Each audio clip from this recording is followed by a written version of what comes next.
नमस्कार दोस्तों, आप सभी का एक बार फिर से बहुत स्वागत है आपके अपने चैनल उमंग जिंदगी में।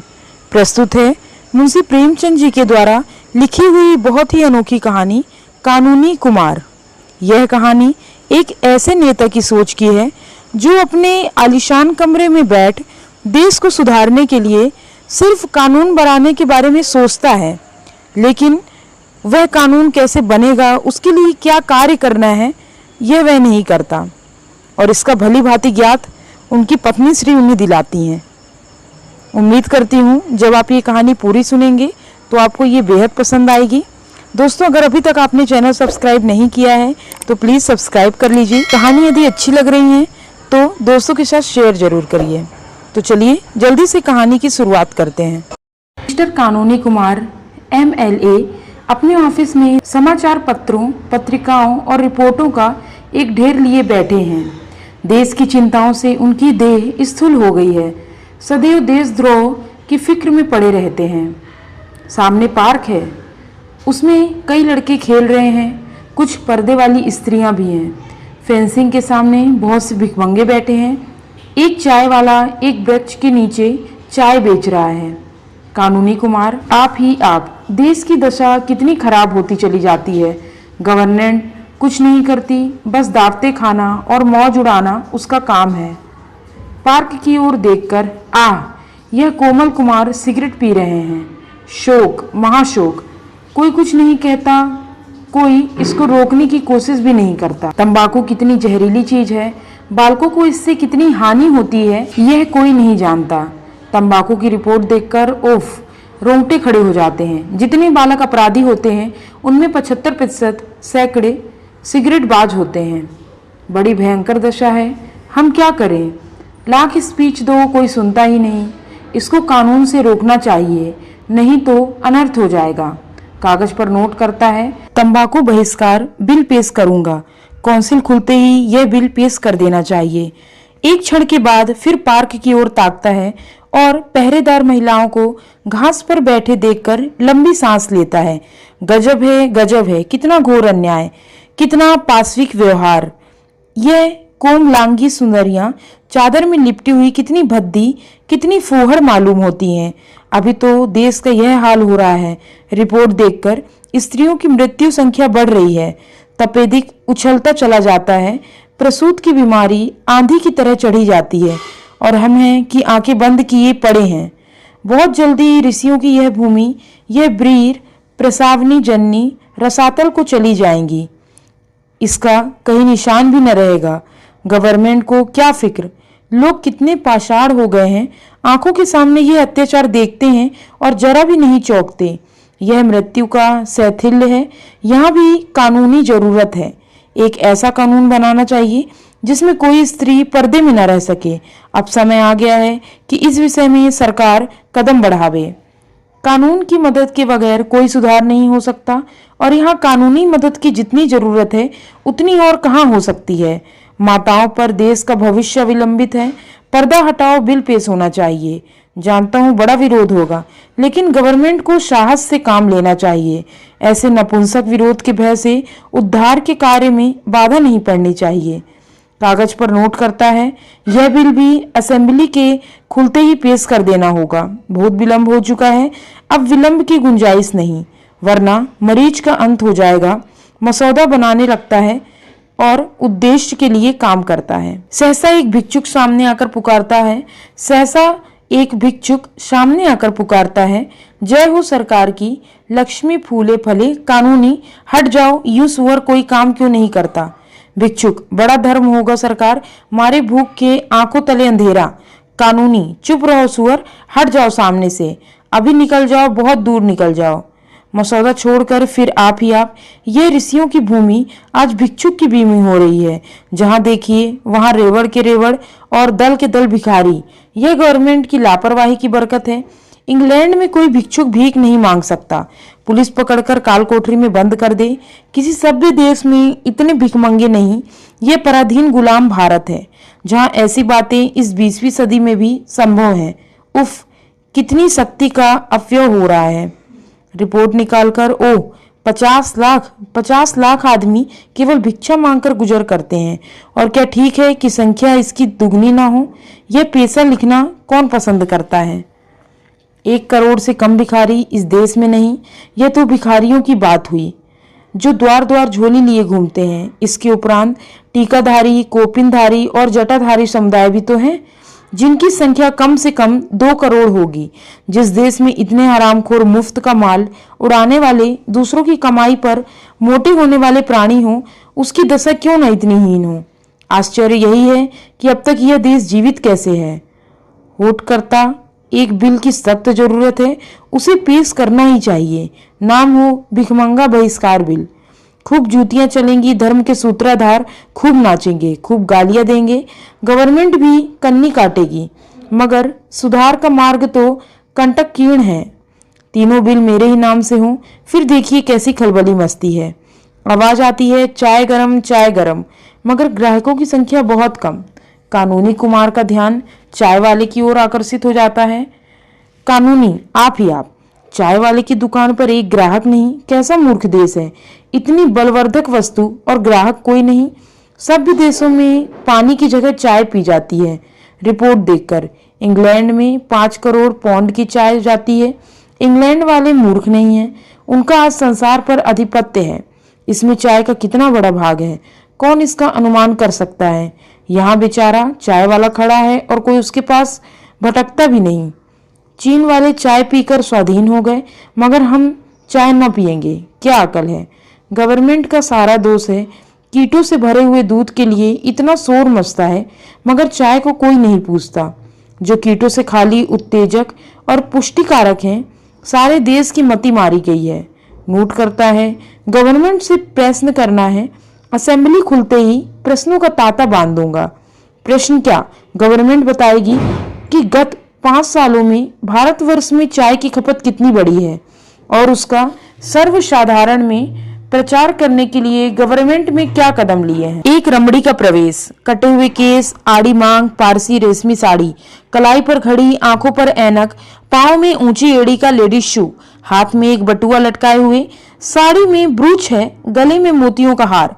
कानूनी, हेलो मिसेज बॉस, आप खूब आई, कहिए किधर की सैर हो रही है? आपकी तो आलोक में आपकी कविता बड़ी सुंदर थी, मैं तो पढ़कर मस्त हो गया। इस नन्हे से हृदय में इतने भाव कहाँ से आ जाते हैं? मुझे आश्चर्य होता है। शब्द विन्यास की तो आप रानी हैं, ऐसे ऐसे चोट करने वाले भाव आपको कैसे सूझ जाते हैं? मिसेज बॉस, दिल जलता है तो उसमें अपने आप से धुएं के बादल निकलते हैं। जब तक स्त्री समाज पर पुरुषों का अत्याचार रहेगा, ऐसे भावों की कमी न रहेगी। कानूनी, क्या इधर कोई नई बात हो गई? बोस, रोज ही तो होती रहती है। मेरे लिए डॉक्टर बोस की आज्ञा नहीं कि किसी से मिलने जाओ या कहीं सैर करने जाओ। अब की कैसी गर्मी पड़ी है कि सारा रक्त जल गया, पर मैं पहाड़ों पर ना जा सकी। मुझसे यह अत्याचार, यह गुलामी नहीं सही जाती। बोस, वह न जाएं, उन्हें धन की हाय हाय पड़ी है, मुझे क्यों अपने साथ लिए मरते हैं? वह क्लब में नहीं जाना चाहते, उनका समय रुपए में उलगलता है, मुझे क्यों रोकते हैं? वह खद्दर पहने, मुझे क्यों अपनी पसंद के कपड़े पहनने से रोकते हैं? वह अपनी माता और भाइयों के गुलाम बने रहें, मुझे क्यों उनके साथ रो रो कर दिन काटने पड़ने पर मजबूर करते हैं? मुझसे यह बर्दाश्त नहीं हो सकता। अमेरिका में कटुवचन कहने पर संबंध विच्छेद हो जाता है। पुरुष जरा देर से घर आया और स्त्री ने तलाक दे दिया। वह स्वाधीनता का देश है, वहाँ के लोगों के विचार स्वाधीन हैं। यह गुलामों का देश है, यहाँ हर एक बात में उसी की गुलामी की छाप है। मैं अब डॉक्टर बोस के साथ नहीं रह सकती। ना को दम आ गया। इसका उत्तरदायी उन्हीं लोगों पर है जो समाज के नेता और व्यवस्थापक बनते हैं। अगर आप चाहते हैं कि स्त्रियों को गुलाम बनकर स्वाधीन हो जाएं, तो यह अनहोनी बात है। जब तक तलाक का कानून न जारी होगा, आपका स्वराज्य आकाश कुसुम ही रहेगा। डॉक्टर बोस को आप जानते हैं, धर्म में उनकी कितनी श्रद्धा है। खप्त कहिए, मुझे धर्म के नाम से घृणा है। इसी धर्म ने स्त्री जाति को पुरुष की दासी बना दिया है। मेरा बस चले तो मैं सारे धर्म की पोथियों को उठाकर परनाले में फेंक दूं। मिसेज एयर का प्रवेश, गोरा रंग, ऊंचा कद, ऊंचा गाउन, गोल हांडी सी टोपी, आंखों पर ऐनक, चेहरे पर पाउडर, गालों और होठों पर सुर्ख पैंट, रेशमी जुर्राबे और ऊंची एड़ी के जूते। कानूनी, हाथ बढ़ाकर, हेलो मिसेज एयर, आप खूब आई, कहिए किधर की सैर हो रही। आलोक में आपका लेखक अत्यंत सुंदर था। आलोक में अब की आपका लेख अत्यंत सुंदर था। मैं तो पढ़कर दंग रह गया। मिसेस एयर, मिसेस बोस की ओर मुस्कुराकर, दंग ही तो रह गए या कुछ किया भी। हम स्त्रियां अपना कलेजा निकाल कर रख दें, लेकिन पुरुषों का दिल न पसीजेगा। बोस, सत्य, बिल्कुल सत्य। एयर, मगर इस पुरुष राज का बहुत जल्द अंत होगा। स्त्रियां अब कैद में नहीं रह सकती। मिस्टर एयर की सूरत मैं नहीं देखना चाहती। मिसेस बोस मुंह फेर लेती हैं। कानूनी मुस्कुराकर, मिस्टर एयर तो खूबसूरत आदमी हैं। लेडी एयर, उनकी सूरत उन्हें मुबारक रहे। मैं खूबसूरत पारधीनता नहीं चाहती, बदसूरत स्वाधीनता चाहती हूँ। वह मुझे आपकी जबरदस्ती पहाड़ पर ले गए। वहां की शीत मुझसे नहीं सही जाती। कितना कहा कि मुझे मत ले जाओ, मगर किसी तरह न माने। मैं किसी के पीछे पीछे कुतिया की तरह नहीं चलना चाहती। मिसेस बोस उठकर खिड़की के पास चली जाती हैं। कानूनी, अब मुझे मालूम हो गया कि तलाक का बिल असेंबली में पेश करना पड़ेगा। एयर, खैर आपको मालूम हो तो हुआ, मगर शायद कयामत में। कानूनी, नहीं मिसेज एयर, अब की छुट्टियों के बाद भी यह बिल पेश होगा और धूमधाम के साथ पेश होगा। बेशक पुरुषों का अत्याचार बढ़ रहा है। जिस प्रथा का विरोध आप दोनों महिला कर रही हैं, वह अवश्य हिंदू समाज के लिए घातक है। अगर हमें सभ्य बनना है तो सभ्य देशों के पद चिन्हों पर चलना पड़ेगा। धर्म के ठेकेदार चिल्ल पो मचाएंगे, कोई परवाह नहीं। उनकी खबर लेना आप दोनों महिलाओं का काम होगा। ऐसा बनाना कि मुंह ना दिखा सके। लेडी एयर, पेशगी धन्यवाद देती हूँ, हाथ मिलाकर चली जाती हैं। मिसेस बोस खिड़की के पास से आकर, आज इसके घर में घी का चिराग जलेगा। यहाँ से सीधे बोस के पास गई होगी। मैं भी जाती हूँ, चली जाती हूँ। कानूनी कुमार एक कानून की किताब उठाकर उसमें तलाक की व्यवस्था देखने लगे कि मिस्टर आचार्य आते हैं। मुंह साफ, एक आंख पर ऐनक, खाली आधे बाह का शर्ट, निकर, ऊनी मोजे, लंबे बूट, पीछे एक टेरियर कुत्ता भी। कानूनी, हेलो मिस्टर आचार्य, आप खूब आए। आज किधर की सैर हो रही है? होटल का क्या हाल है? आचार्य, कुत्ते की मौत मर रहा हूँ। इतना बढ़िया भोजन, इतना साफ सुथरा मकान, ऐसी रोशनी, इतना आराम, फिर भी मेहमानों का दुर्भिक्ष। समझ में नहीं आता अब कितना खर्च घटाऊं। इन दामों, अलग घर में मोटा खाना भी नसीब नहीं हो सकता, उस पर सारे जमीन की झंझट। कभी नौकर का रोना, कभी दूध वाले का रोना, कभी धोबी का रोना, कभी मेहतर का रोना। यहाँ सारे जंजाल से मुक्ति हो जाती है, फिर भी आधे कमरे खाली पड़े हैं। कानूनी, यह तो आपने बुरी खबर सुनाई। आचार्य, पश्चिम में क्यों इतना सुख और शांति है? क्यों इतना प्रकाश और धन है? क्यों इतनी स्वाधीनता और बल है? इन्हीं होटलों के प्रसाद से। होटल पश्चिम गौरव का मुख्य अंग है। पश्चिम सभ्यता का प्राण है। अगर आप भारत को उन्नति के शिखर पर देखना चाहते हैं तो होटल जीवन का प्रचार कीजिए। इसके सिवा दूसरा उपाय नहीं। जब तक छोटी छोटी घरेलू चिंताओं से मुक्त न हो जाएंगे, आप उन्नति नहीं कर सकते।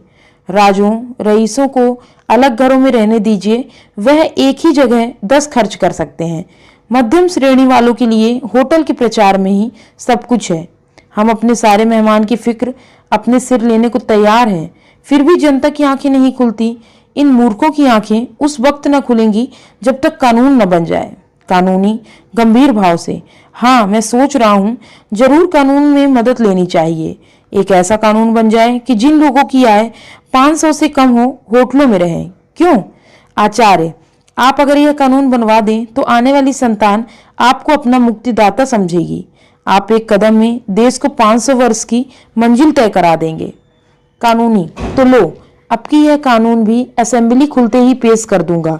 बड़ा शोर मचेगा, लोग देशद्रोही और जाने क्या क्या कहेंगे, पर इसके लिए तैयार हूँ।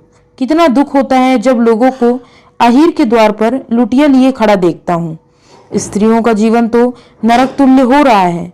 सुबह से 10-12 बजे रात तक घर के धंधों से फुर्सत नहीं। कभी बर्तन मांजो, कभी भोजन बनाओ, कभी झाड़ू लगाओ। फिर स्वास्थ्य कैसे बने, जीवन कैसे सुखी हो, सैर कैसे करें, जीवन के अमोद प्रमोद का आनंद कैसे उठाएं, अध्ययन कैसे करें। आपने खूब कहा, एक कदम में 500 सालों की मंजिल पूरी हो जाती है। आचार्य, तो अब की बिल पेश कर दीजिएगा। कानूनी, अवश्य। आचार्य हाथ मिलाकर चला जाता है। कानूनी कुमार खिड़की के सामने खड़ा होकर होटल प्रचार बिल का मसविदा सोच रहा है। सहसा पार्क में एक स्त्री सामने से गुजरती है। उसकी गोद में एक बच्चा है। दो बच्चे पीछे पीछे चल रहे हैं और उधर के उभार से मालूम होता है कि वह गर्भवती है। उसका कृश शरीर, पीला मुख और मंद गति देखकर अनुमान होता है कि इसका स्वास्थ्य बिगड़ा हुआ है और इस भार का वहन करना उसे कष्टप्रद है। कानूनी कुमार, आप ही आप इस समाज का, इस देश का और इस जीवन का सत्यानाश हो, जहां रमणियों को केवल बच्चे जनने की मशीन समझा जाता है। इस बेचारी को जीवन का क्या सुख। कितनी ही ऐसी बहनें इसी जंजाल में फंसकर 32-35 की अवस्था में, जबकि वास्तव में जीवन को सुखी होना चाहिए, रुग्ण होकर संसार यात्रा समाप्त कर देती हैं। हाँ भारत, यह विपत्ति तेरे सिर से कब टलेगी। संसार में ऐसे ऐसे पाषाण हृदय मनुष्य पड़े हैं जिन्हें इस दुखियारियों का जरा भी दया नहीं आती। ऐसे अंधे, ऐसे पाषाण, ऐसे पाखंडी समाज को, जो स्त्री को अपनी वासनाओं की वेदी पर बलिदान करता है, कानून की सिवा और किस विधि से सचेत किया जाए। और कोई उपाय ही नहीं। नर हत्या का जो दंड है, वही दंड ऐसे मनुष्यों को मिलना चाहिए।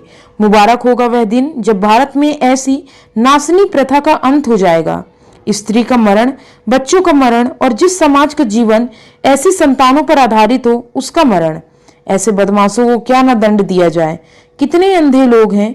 बेकारी का यह हाल कि भरपेट किसी को रोटियां नहीं मिलती, बच्चों को दूध स्वप्न में भी नहीं मिलता, और ये अंधे हैं कि बच्चे पर बच्चे पैदा किए जाते हैं। संतान निग्रह बिल की जितनी जरूरत है इस देश को, उतनी और किसी कानून की नहीं। असेंबली खुलते ही इस बिल को पेश करूंगा। प्रलय हो जाएगा यह जानता हूं, पर और उपाय ही क्या। 2 बच्चों से ज्यादा जिसके हों उसे कम से कम 5 वर्ष की कैद, 5 महीने से कम काल कोठरी ना हो। जिसकी आमदनी 100 रुपए से कम हो उसे संतानोपत्ति का अधिकार ही ना हो। हान में बिल के बाद ही अवस्था का आनंद लेकर कितना सुखमय जीवन हो जाएगा। हाँ, एक दफा यह भी रहे कि एक संतान के बाद कम से कम 7 वर्ष तक दूसरी संतान ना आवे। तब इस देश में सुख और संतोष का साम्राज्य होगा। तब स्त्रियों और बच्चों के मुंह पर कानून खून की सुर्खी नजर आएगी। तब मजबूत हाथ पांव और मजबूत दिल जिगर के पुरुष उत्पन्न होंगे। मिसेस कानूनी कुमार का प्रवेश। कानूनी कुमार जल्दी से रिपोर्ट और पत्रों को समेट लेता है और एक उपन्यास खोलकर बैठ जाता है। मिसेस, क्या कर रहे हो? वही धुन। कानूनी, उपन्यास पढ़ रहा हूँ। मिसेस, तुम सारी दुनिया के लिए कानून बनाते हो, एक कानून मेरे लिए भी बना दो। इससे देश का जितना बड़ा उपकार होगा उतना और किसी कानून से ना होगा। तुम्हारा नाम अमर हो जाएगा और घर घर तुम्हारी पूजा होगी। कानूनी, अगर तुम्हारा ख्याल है कि मैं नाम और यश के लिए देश की सेवा कर रहा हूँ तो मुझे यही कहना पड़ेगा कि तुमने मुझे रत्ती भर भी नहीं समझा। मिसेज, नाम के लिए काम कोई बुरा काम नहीं। तुम्हें यश की आकांक्षा हो तो मैं उसकी निंदा ना करूंगी, भूल कर भी नहीं। मैं तुम्हें एक ऐसी तदबीर बता दूंगी जिससे तुम्हें इतना यश मिलेगा कि तुम ऊब जाओगे। फूलों की इतनी वर्षा होगी कि तुम उसके नीचे दब जाओगे। गले में इतने हार पड़ेंगे कि तुम गर्दन सीधी न कर सकोगे। कानूनी उत्सुकता को छिपाकर, कोई मजाक की बात होगी। देखा मिन्नी, काम करने वाले आदमी के लिए इससे बड़ी दूसरी बाधा नहीं कि उसके घर वाले उसके काम की निंदा करते हों। मैं तुम्हारे इस व्यवहार से निराश हो जाता हूँ। मिसेज, तलाक का कानून तो बनाने जा रहे हो, अब क्या डर है? कानूनी, फिर वही मजाक। मैं चाहता हूँ तुम इस प्रश्नों पर गंभीर विचार करो। मिसेज, मैं बहुत गंभीर विचार करती हूँ, सच मानो। मुझे इसका दुख है कि तुम मेरे भावों को नहीं समझते। मैं इस वक्त तुमसे जो बात करने जा रही हूँ उसे मैं देश की उन्नति के लिए आवश्यक ही नहीं परमावश्यक समझती हूँ। मुझे इसका पक्का विश्वास है। कानूनी, पूछने की हिम्मत तो नहीं पड़ती, अपनी झेप मिटाने के लिए हंसता है। मिसेज, मैं खुद ही कहने आई हूँ, हमारा वैवाहिक जीवन कितना लज्जास्पद है तुम खूब जानते हो। रात दिन रगड़ा झगड़ा मचा रहता है। कहीं पुरुष स्त्री पर हाथ साफ कर लेता है, कहीं स्त्री पुरुष की मूंछों के बाल नोचती है। हमेशा एक न एक गुल खिला करती है। कहीं एक मुंह फुलाए बैठा है, कहीं दूसरा घर छोड़कर भाग जाने की धमकी दे रहा। कारण जानते हो क्या है? कभी सोचा है? पुरुषों की रसिकता और कृपणता, यही दोनों ऐब मनुष्यों के जीवन को नरक तुल्य बनाए हैं। जिधर देखो अशांति है, विद्रोह है, बाधा है। साल में लाखों हत्याएं इन्हीं बुराइयों के कारण हो जाती हैं। लाखों स्त्रियां पतित हो जाती हैं। पुरुष मद्य सेवन करने लगते हैं। यह बात है या नहीं? कानूनी, बहुत सी बुराइयां ऐसी हैं जिन्हें कानून नहीं रोक सकता। मिसेज कह कहा मारकर, अच्छा, क्या आप भी कानून की अक्षमता स्वीकार करते हैं? मैं यह नहीं समझती थी। मैं तो कानून को ईश्वर से ज्यादा सर्वव्यापी और सर्वशक्तिमान समझती थी। कानूनी, फिर तुमने मजाक शुरू किया? मिसेज, अच्छा, लो कान पकड़ी, अब न हंसूंगी। मैंने उन बुराइयों को रोकने का एक कानून सोचा है। उसका नाम होगा दंपत्ति सुख शांति बिल। उसकी 2 मुख्य धाराएं होंगी और कानून बारीकियां तुम ठीक कर लेना। एक धारा होगी कि पुरुष अपनी आमदनी का आधा बिना कान पूंछ हिलाए स्त्री को दे दे। अगर ना दे तो 5 साल कठिन कारावास और 5 महीने काल कोठरी। दूसरी धारा होगी 15 से 50 तक के पुरुष घर से बाहर न निकल पावे। अगर कोई निकले तो 10 साल कारावास और 10 महीने काल कोठरी। बोलो मंजूर? कानूनी गंभीर होकर, असंभव, तुम प्रकृति को पलट देना चाहती हो? कोई पुरुष घर में कैदी बनकर रहना स्वीकार न करेगा। मिसेज, वह करेगा और उसका बाप करेगा। पुलिस डंडे के जोर से कराएगी, ना करेगा तो चक्की पीसना पड़ेगा। करेगा कैसे नहीं? अपनी स्त्री को घर की मुर्गी समझना और दूसरी स्त्रियों के पीछे दौड़ना क्या खाला जी का घर है? तुम अभी इस कानून को अस्वाभाविक समझते हो। मत घबराओ, स्त्रियों का अधिकार होने दो। यह पहला कानून न बन जावे तो कहना कि कोई कहता था। स्त्री एक एक पैसे के लिए तरसे और आप गुलछर्रे उड़ाएं। दिल लगी है, आधी आमदनी स्त्री को दे देनी पड़ेगी जिससे उसके कोई हिसाब न पूछ सके। कानूनी, तुम मानव समाज को मिट्टी का खिलौना समझती हो? मिसेज, कदापि नहीं। मैं यह समझती हूँ कि कानून सब कुछ कर सकता है, मनुष्य का स्वभाव भी बदल सकता है। कानूनी, कानून यह नहीं कर सकता। मिसेज, कर सकता है। कानूनी, नहीं कर सकता। मिसेज, कर सकता है अगर वह जबरदस्ती लड़कों को स्कूल भेज सकता है, अगर वह जबरदस्ती विवाह की उम्र नियत कर सकता है, अगर वह जबरदस्ती बच्चों को टीका लगवा सकता है, तो वह जबरदस्ती पुरुषों को घर में बंद भी कर सकता है। उसकी आमदनी का आधा स्त्रियों को भी दिला सकता है। तुम कहोगे पुरुष को कष्ट होगा। जबरदस्ती जो काम कराया जाता है उसमें करने वाले को कष्ट होता है। तुम उस कष्ट का अनुभव नहीं करते, इसलिए वह तुम्हें नहीं अखरता। मैं यह नहीं कहती कि सुधार जरूरी नहीं है। मैं भी शिक्षा का प्रचार चाहती हूँ। मैं भी बाल विवाह बंद करना चाहती हूँ। मैं भी चाहती हूँ कि बीमारियां ना फैलें, लेकिन कानून बनाकर जबरदस्ती यह सुधार नहीं करना चाहती। लोगों में शिक्षा और जागृति फैलाओ जिसमें कानूनी भय के बगैर वह सुधार हो जाए। आपसे कुर्सी तो छोड़ी नहीं जाती, घर से निकला जाता नहीं, शहरों की विलासिता को एक दिन के लिए भी नहीं त्याग सकते और सुधार करने चले हैं। आप देश का इस तरह सुधार ना होगा। हाँ, पराधीनता की बेड़ी और भी कठोर हो जाएगी। मिसेज कुमार चली जाती हैं और कानूनी कुमार अव्यवस्थित चित्त सा कमरे में टहलने लगता है। उम्मीद करती हूँ दोस्तों यह कहानी आपको बेहद पसंद आई होगी। मिलती हूँ अगली कहानी में, तब तक के लिए जय हिंद, वंदे मातरम।